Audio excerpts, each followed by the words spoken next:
উপস্থিত ছোট্ট ছোট্ট সোনামণিরা,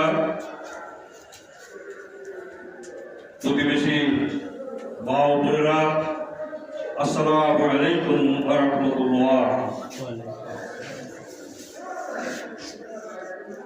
মহান রব্বুল আলামিনের দরবারে অগণিত অসংখ্য শুকরিয়া জ্ঞাপন করছি। মহান রব্বুল আলামিন আমাদেরকে এই পবিত্র জুমার দিনে আল্লাহর ঘর মসজিদে এসে পবিত্র জুমার নামাজের উদ্দেশ্যে আল্লাহর ঘর মসজিদে নিয়ে এসেছেন। এই জন্য আমরা মহান রব্বুল আলামিনের দরবারে অগণিত অসংখ্য শুকরিয়া জ্ঞাপন করছি। সকলেই মহান রব্বুল আলামিনের দরবারে কলমাতুল শুকর গুজার করি। সকলে বলি আলহামদুলিল্লাহ। সম্মানিত মুসলিয়ান কেরাম, আজকে আপনারা দেখেছেন কালকেও ভূমিকম্প হয়েছে, মৃদু আকারে। এর আগে বড় আকারের ভূমিকম্প হয়েছে, বেশ ক্ষয়ক্ষতি হয়েছে।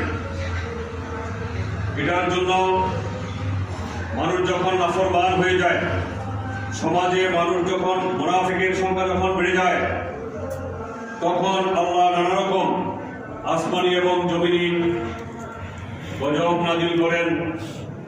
সতর্কতার জন্য আল্লাহ কিছু কিছু নজির দুনিয়াতে পাঠান।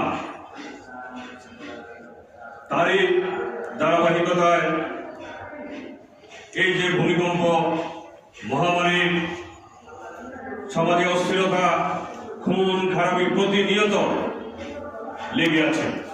ছোটখাটো সামান্য বিষয় নিয়ে দেখেন, একদল আরেক দলকে মারতেছে, ধারালো অস্ত্র দিয়ে, আগ্নেয়াস্ত্র দিয়ে আক্রমণ করতেছে।